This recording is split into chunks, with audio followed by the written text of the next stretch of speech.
ओम शांति। प्यारे भाइयों बहनों, आज हम एक सुंदर विषय के ऊपर चर्चा करेंगे, क्योंकि जब जब जनवरी माह आता है हम सबको अपने अलौकिक माता पिता से ब्रह्मा बाबा की जीवन कहानी और उनके साथ जो भी घटनाएं घटी, जो जीवन वृत्तांत रहे, वह रह रह कर याद आती है। बाबा ने कैसे अपना संपूर्ण जीवन भगवान को अर्पित किया,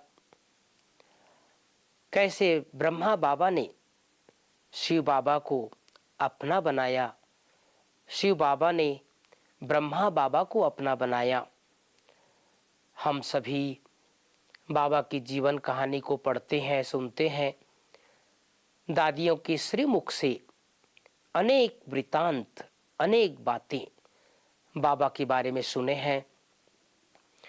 ब्रह्मा बाबा, जिसे प्यार से दादा लेखराज के नाम से जाना जाता था, हीरे जवाहरात का बिजनेस भारत के अनेक शहरों में, लेकिन धार्मिक प्रवृत्ति, अंदर भगवान को पाने की, भगवान से मिलने की एक शुभ इच्छा मन में जागृत रहती थी। और इसी कारण बाबा ने अपने लौकिक जीवन में 12 गुरु किए थे। और 12 गुरु करने के पीछे तर्क और कारण यही था कि मुझे सद्गुरु मिल जाए, सत्य ज्ञान मिल जाए, जीवन का उद्धार हो जाए, जो मैं चाहता हूं वो मुझे मिल जाए। और इसी तलाश में, इसी राह में सदैव ब्रह्मा बाबा अपने जीवन बिताया करते थे।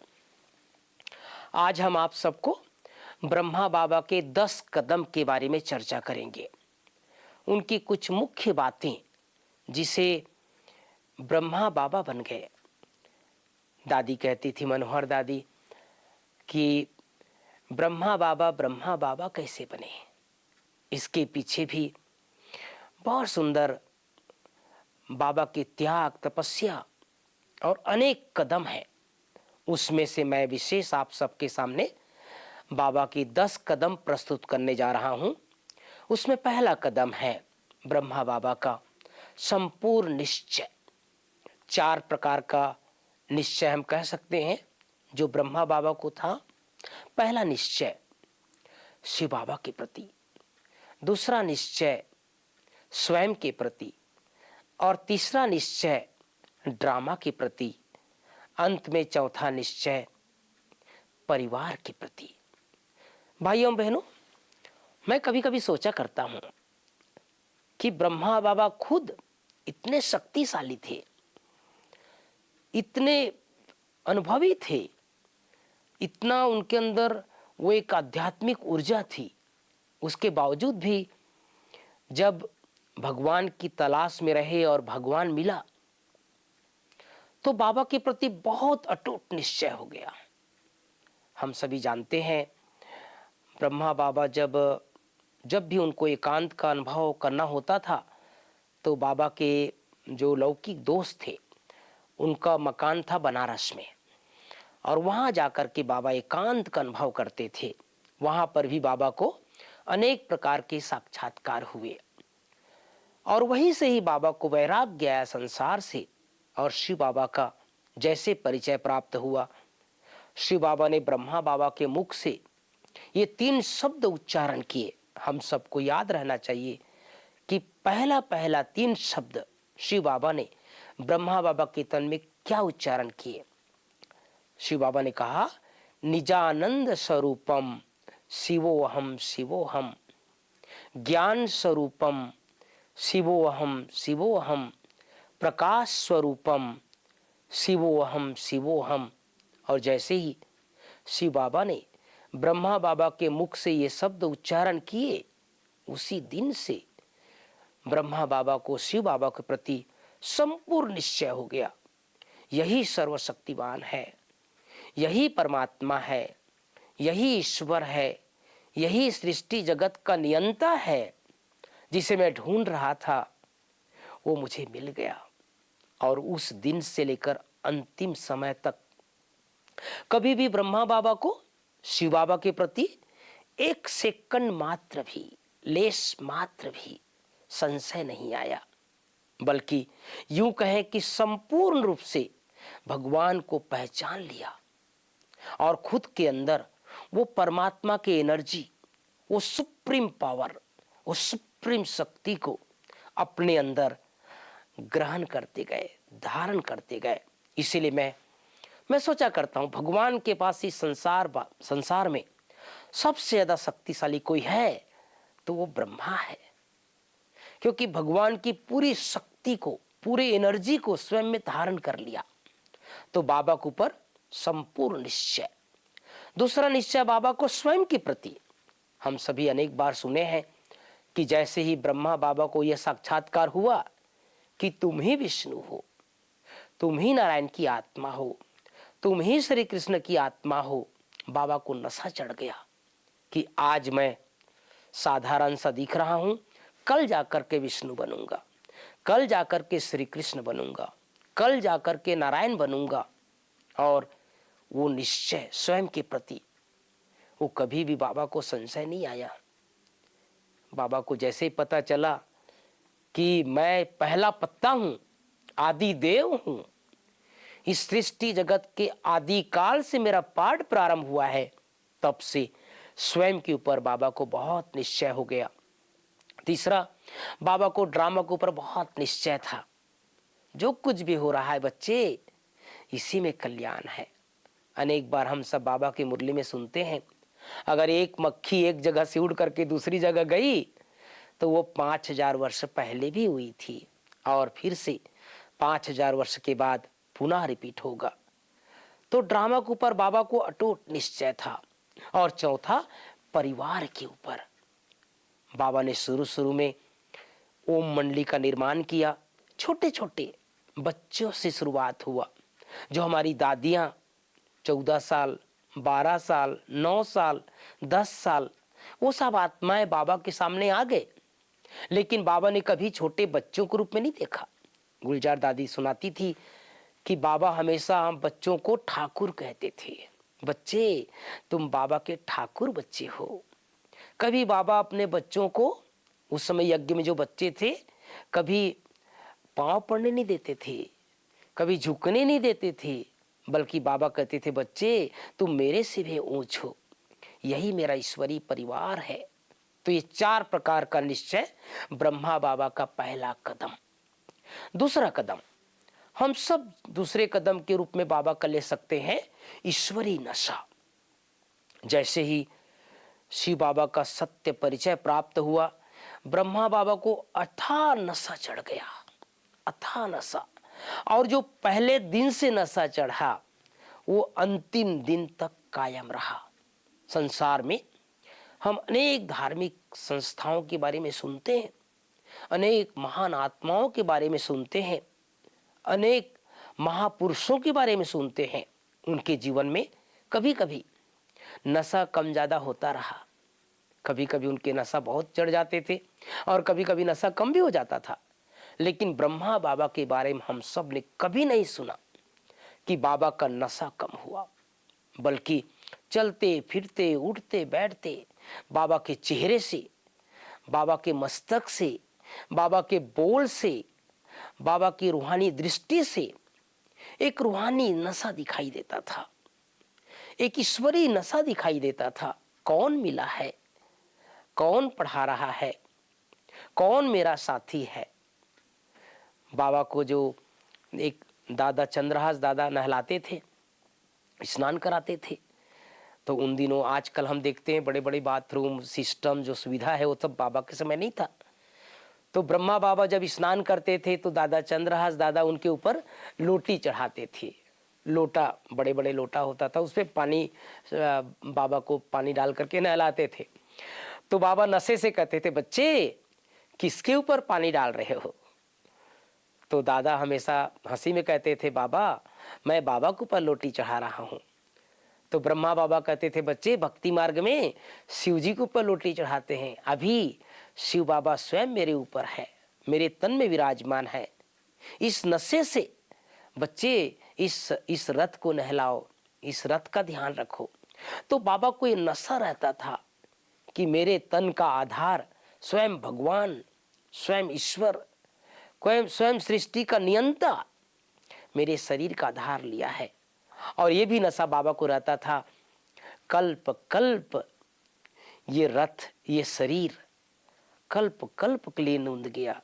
भगवान किसी और किसी देहधारी के तन में नहीं आएगा, मेरे ही तन में भगवान की प्रवेशता होगी, मेरे द्वारा ही नव सृष्टि का सृजन होगा। तो ब्रह्मा बाबा को बहुत नशा था। वैसे ही हम बच्चों को भी ज्ञान मिलने के बाद अगर हमें इस स्थिति को स्थायी बनाना है, अगर स्थिति को अचल अडोल बनाना है, तो ईश्वरी नशा सदैव कायम रहे।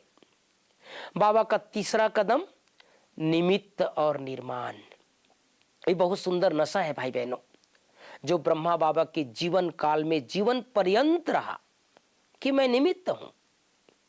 बच्चे, करण करावनहार शिव बाबा है, मैं तो केवल निमित्त हूं। भगवान ने मुझे निमित्त बनाया है, क्योंकि दुनिया में अगर मान लो ये भान आ गया कि मैं कर रहा हूं, तो वहां से ही पतन की शुरुआत हो जाती है। लेकिन ब्रह्मा बाबा को कभी भी ये भान नहीं आया कि मैं कर रहा हूं। भल अपना तन दे दिया, मन दे दिया, धन दे दिया, मन वचन कर्म से ईश्वरी सेवा में लगे रहे, लेकिन बाबा ने सदैव ये भान रखा, ये स्मृति रखी कि मैं निमित्त हूं, निर्माण का कार्य कर रहा हूं। तो ये बाबा का सुंदर कदम था, निमित्त भाव। हम सब भी बाबा के यज्ञ में जहां भी सेवा करते हैं, चाहे अपने लौकिक घरों में भी रहते हैं, कितनी भी जिम्मेवारी का काम कर रहे हों, लेकिन अगर ये भान रहे कि मैं निमित्त हूं, तो स्थिति अचल अडोल अवस्था एक रस बनी रहेगी। इसलिए बाबा का ये तीसरा कदम भी हम सबको फॉलो करना है। भले हम मधुबन में रहते हैं, सेवा केंद्र पर रहते हैं, घर में रहते हैं, हम अलग अलग सेवा के लिए निमित्त बने रहते हैं, डिपार्टमेंट सेवा हमको मिला रहता है, लेकिन ये हमेशा कॉन्शियस में रहे कि मैं निमित्त हूँ, तभी हम महान निर्माण का कार्य कर सकते हैं। बाबा का चौथा कदम बहुत सुंदर कदम, जिसे हम सबको याद रखना चाहिए, निराकारी, निर्विकारी, निरहंकारी। भाइयों बहनों, हम सभी बाबा की वो बात याद रखते हैं जिस दिन व्यक्त हुए 18 जनवरी 1969 को।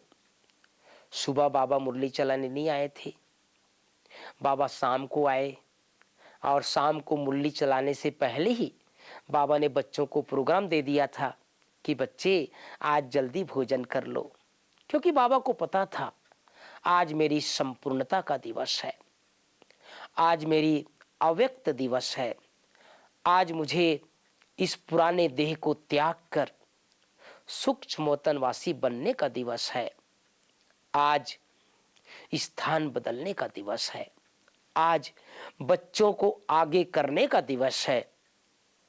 तो जैसे लौकिक में भी कोई शरीर छोड़ देता है तो घर में भोजन नहीं बनता, तो बाबा ने भी उस रीति को निभाते हुए पहले ही बच्चों को प्रोग्राम दे दिया था कि बच्चे भोजन आज जल्दी कर लो। तब तक उस समय यज्ञवत्सों को यह पता नहीं था कि आज बाबा हम सबको क्यों पहले प्रोग्राम दे रहे हैं, आज भोजन करने के लिए पहले क्यों बोल रहे हैं, लेकिन यह विधि का विधान था। शाम को बाबा मुरली चलाए, मुरली चलाने के बाद बाबा ने ये 3 शब्द कहा था, निराकारी, निर्विकारी, निरहंकारी, जो ब्रह्मा बाबा ने अपने जीवन में प्रैक्टिकल पूरा जीवन पालन किया। बाबा सदैव निराकारी रहे।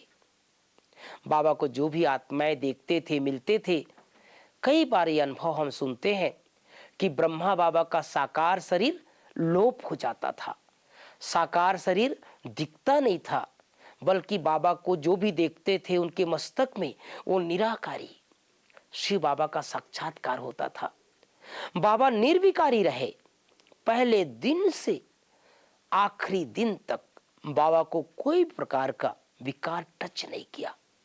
जबकि हम सब जानते हैं ब्रह्मा बाबा गृहस्थ में रहे, बाबा का इतना सुंदर भरा पूरा परिवार था, लेकिन उसके बाद जैसे ही शिव बाबा का परिचय मिला, भगवान का सत्य ज्ञान मिला, बाबा ने अपना सारा विकार, अपने जो भी अंदर बाबा के अंदर जो भी रहे होंगे देहभान भी, वो बाबा ने संपूर्ण स्वाहा कर दिया। अर्थात जो भी बाबा के सामने आते थे वो बाबा को एक अलौकिक पिता के रूप में देखते थे। हमेशा पारलौकिक माता पिता का प्यार, वो पालना का अनुभव करते थे। अर्थात बाबा सदैव निर्विकारी रहे और इसीलिए श्री कृष्ण बन गए, श्री कृष्ण का पद को प्राप्त कर लिया। तीसरी चीज बाबा के अंदर था निरहंकारी। कभी भी बाबा को अहंकार नहीं आया, क्योंकि हम सब जानते हैं अहंकार भी आत्मा का बहुत बड़ा शत्रु है। जहां अहंकार आ जाता है, जहां अभिमान आ जाता है, वहां आत्मा की शक्ति नष्ट होना प्रारंभ हो जाता है। हम सबको भी ब्रह्मा बाबा के इस कदम को सदैव याद रखना है कि जैसे ब्रह्मा बाबा आजीवन निराकारी रहे, निर्विकारी रहे, निरहंकारी रहे, मुझे भी बाप समान निराकारी, निर्विकारी, निरहंकारी रहना है। बाबा का पांचवा कदम नष्टो मोहा स्मृति लब्धा। गीता में सुनते हैं हम सभी, अंतिम जो परीक्षा आएगी आत्माओं के सामने, अर्जुन के सामने जो परीक्षा आई, नष्टो मोहा स्मृति लब्धा, तब उस समय श्रीमद् भगवत गीता में भी इसका वर्णन है। और श्री कृष्ण ने अर्जुन को कहा कि सब प्रकार का मोह अब नष्ट कर दो, खत्म कर दो। ये समझो अर्जुन कि ये सब मरे हुए हैं और तुमको वही करना है जो कल्प पहले किया था। ब्रह्मा बाबा को भी भले बच्चों के साथ रहे, इतना बड़ा यज्ञ का कारोबार चलाए, बाबा खुद आगे होकर बच्चों की पालना किया, लेकिन किसी में मोह नहीं रहा। नहीं तो दुनिया में हम देखते हैं भाई बहनों, मोह का रूप बदलता रहता है।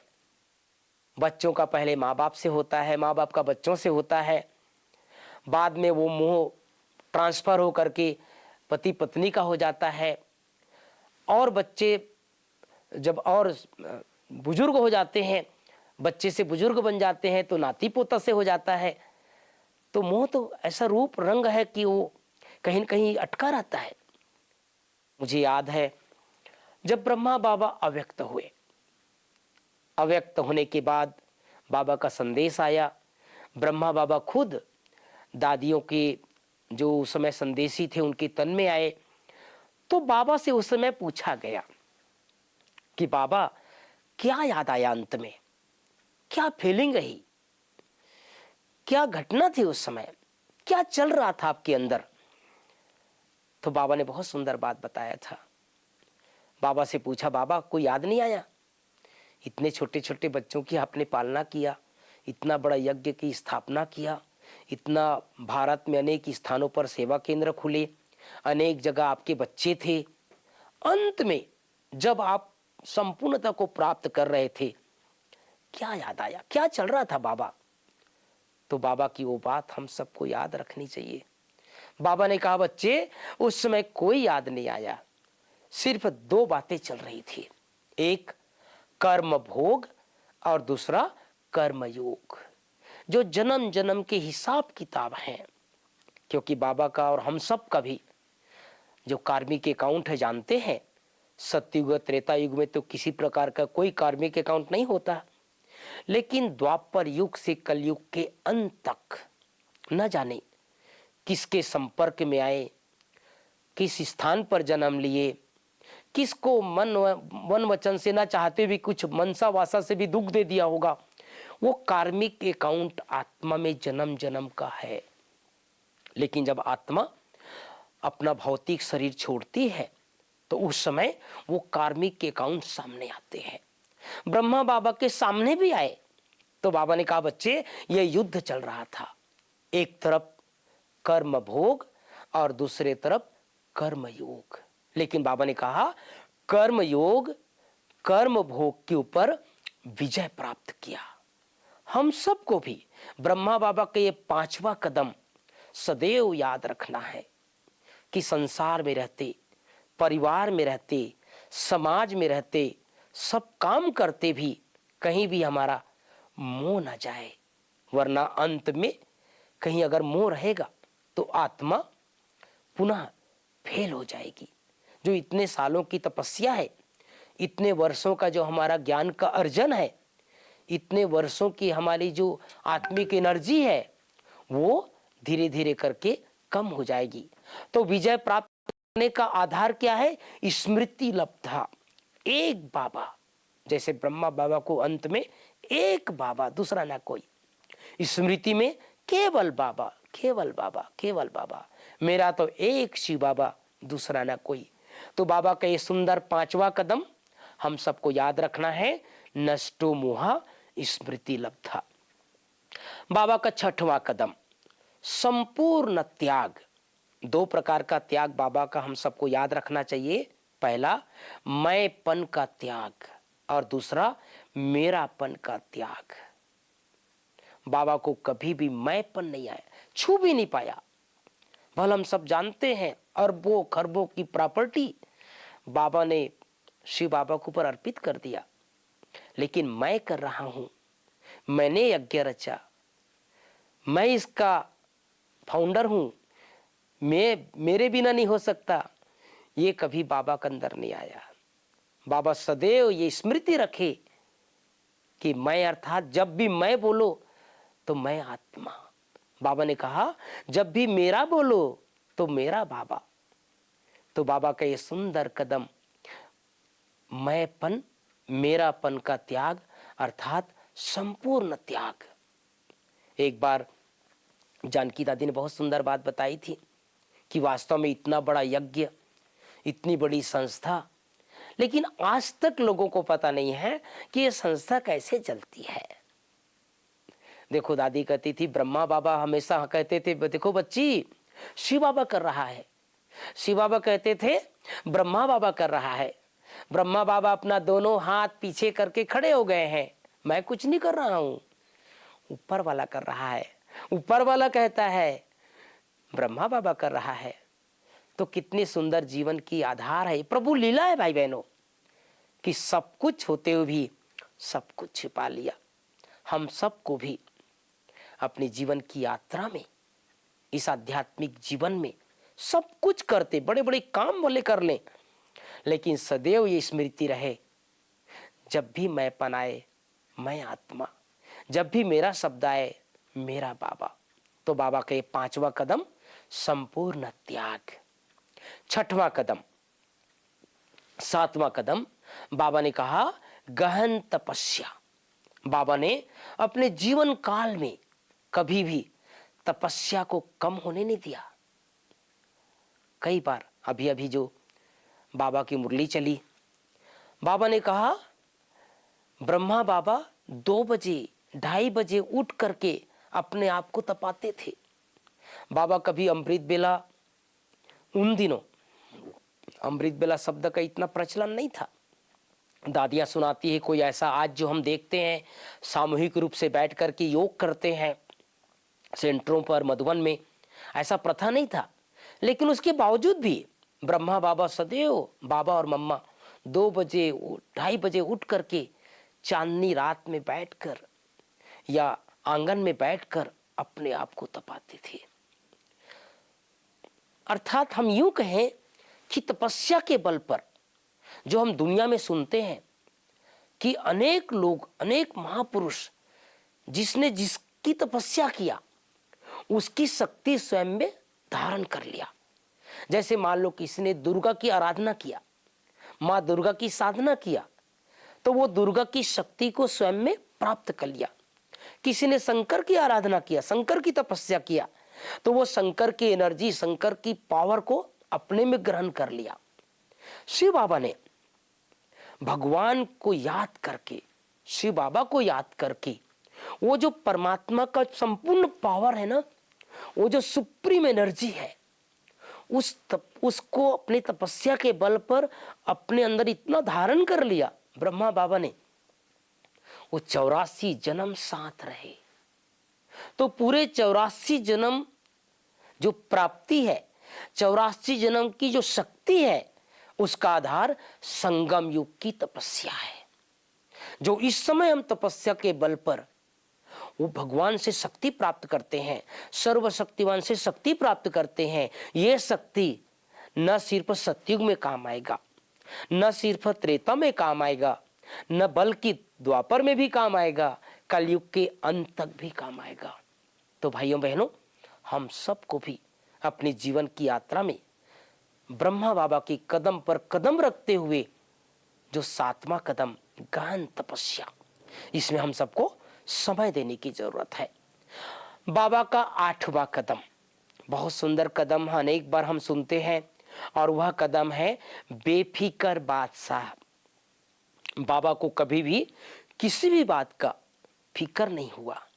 भले अनेक प्रकार के पेपर आए, अनेक प्रकार की परीक्षाएं आई, बाबा के सामने लौकिक तरफ से भी परीक्षा आया, समाज की तरफ से भी परीक्षाएं आई, दुनिया की तरफ से भी विघन आया, अनेक बातें आई, लेकिन बाबा ने कभी फिकर नहीं किया। हम सबको वो बेगरी पार्ट का एक घटना याद रखना चाहिए। जब एक समय ऐसा भी आया था कि बाबा के यज्ञ में अन्न का दाना नहीं था। भोली दादी शुरू से ही बाबा का भंडारा संभालती थी। भोली दादी बाबा के पास गई और बाबा को कहा, बाबा क्या करना है आज तो भंडारे में कुछ भी नहीं है, इतने भाई बहन बच्चे हैं, इतने आपके बच्चे हैं, इन सबको भोजन कैसे मिलेगा। तब ब्रह्मा बाबा निश्चिंत भाव से कहा, बच्चे यज्ञ का रक्षक, यज्ञ का स्थापन करता स्वयं शिव बाबा है, निराकार है, उसने मुझे भी अपना बनाया है, बच्चों को भी अपना बनाया है। अगर उसके बच्चे और वो बाप है तो वो व्यवस्था करेगा, मेरे हाथ में कुछ नहीं बच्चे, ये तो करन करावनहार ऊपर से होगा, सब कुछ ऊपर से हो रहा है, बच्चों को भोजन मिलेगा तो नाम उसका बाला होगा। तो बाबा के अंदर किसी प्रकार का कोई फिक्र नहीं। आज हमारे घरों में कुछ बात आ जाती है, कुछ विघन आ जाता है, मेहमान एक्स्ट्रा आ गए, आपके घर में कोई प्रोग्राम मिला था, 50 लोग आने वाले हैं और कभी कभी 200-300 आ गए।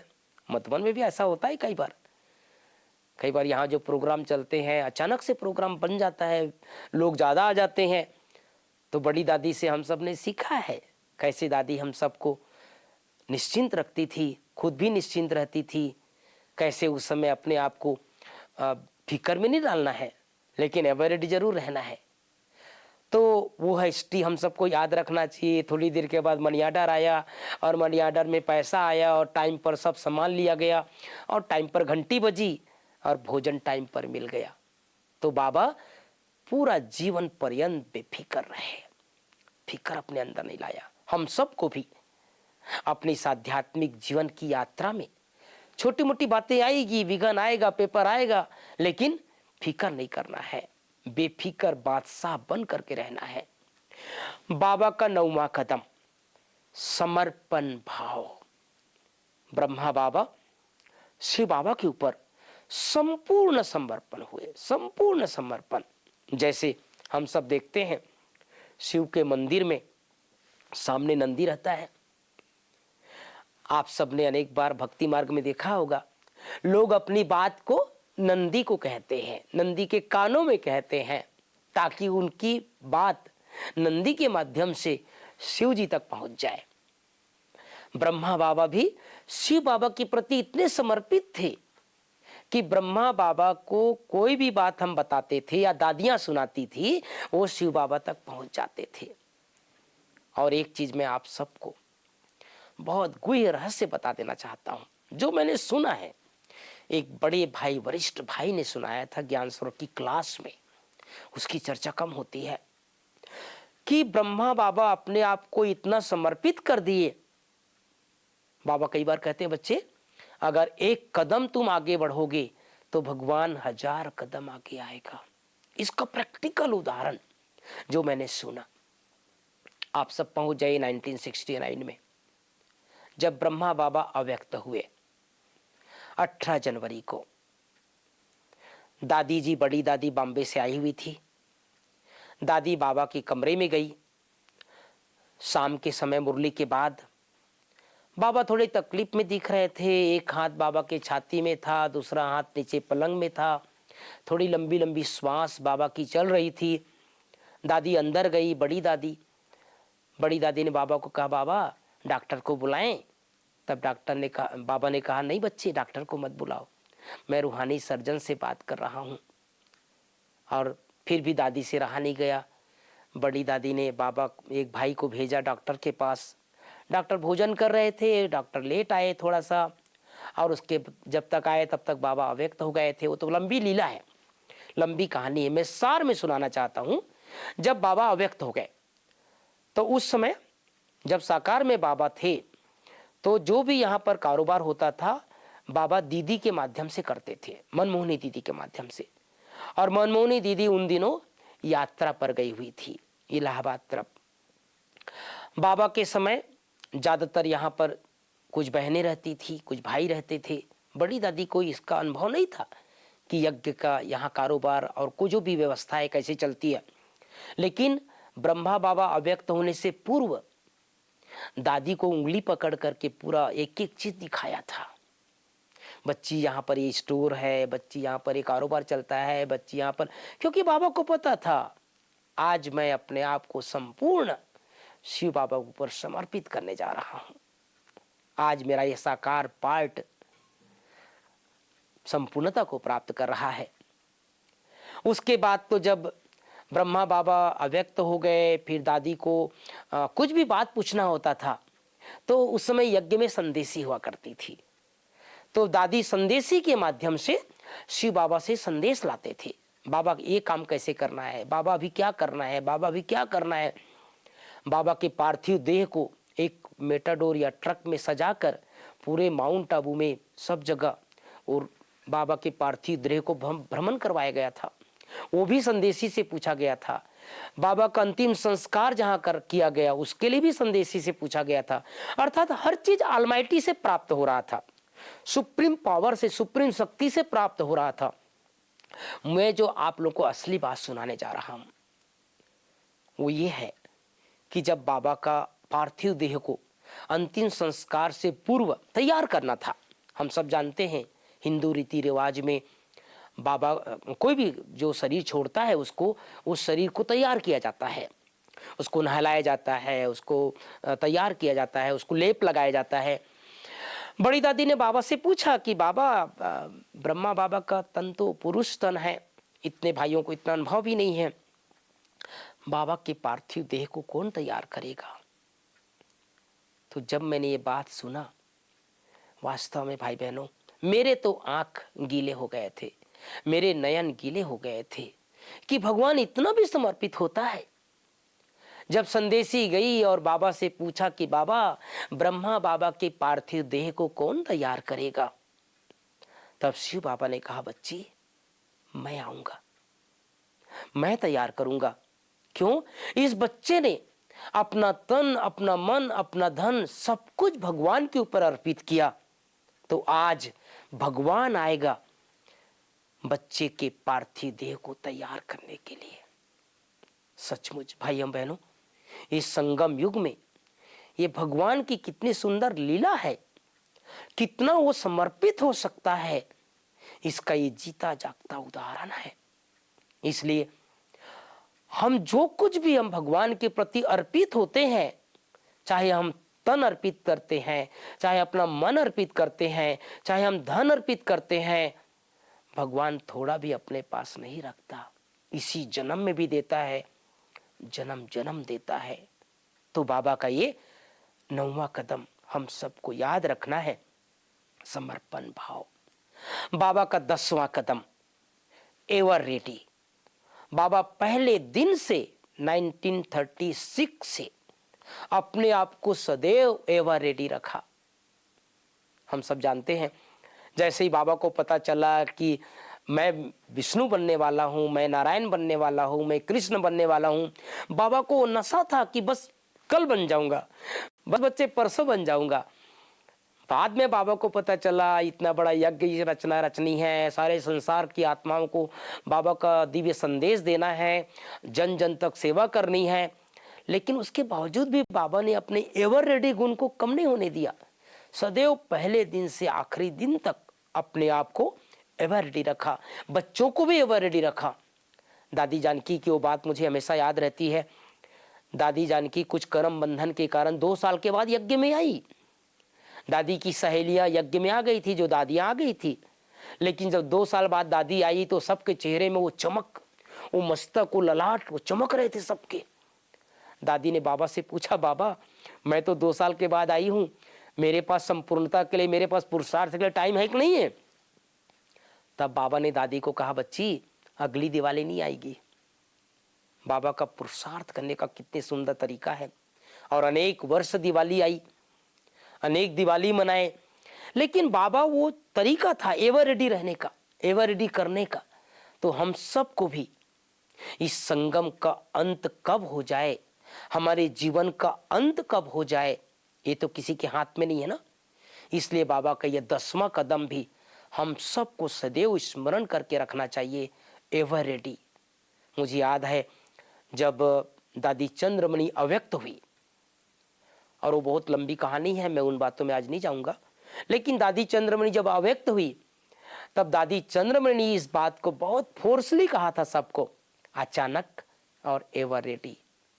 तो जैसे हमारे आदि रत्नों ने इस चीज को फॉलो किया, ब्रह्मा बाबा ने इस चीज को धारण किया, हम सबको भी बाबा का यह 10वां कदम सदैव याद रखना चाहिए, एवर रेडी।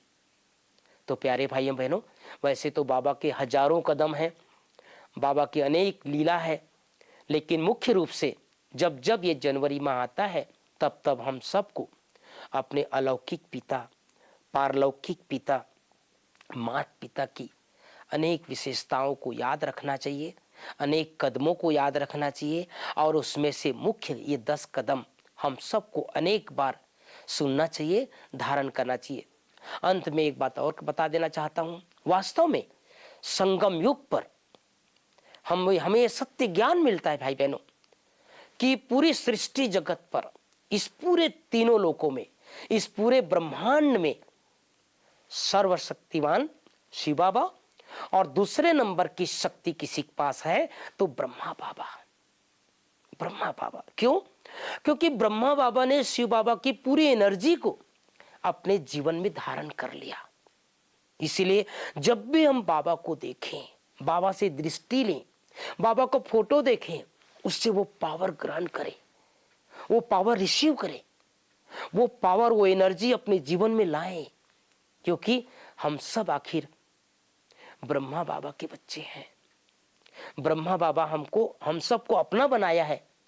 बाबा की मुरली में हम सब सुनते हैं, हम शिव कुमार शिव कुमारी नहीं है, हम ब्रह्मा कुमार ब्रह्मा कुमारी हैं, क्योंकि शिव बाबा ने ब्रह्मा बाबा के माध्यम से हम सबको अपना बनाया। और ब्रह्मा बाबा चारों युगों में अनेक बार हम सबके साथ रहे। तो ये संगम युग की अनमोल शिक्षाएं हैं, इस संगम युग की प्रभु लीला है, इस संगम युग की सुंदर प्राप्तियां हैं, इस संगम युग का सुंदर परिवार है, और संगम युग में ही हम सबको अपने अलौकिक पारलौकिक माता पिता का प्यार मिलता है। ओम शांति।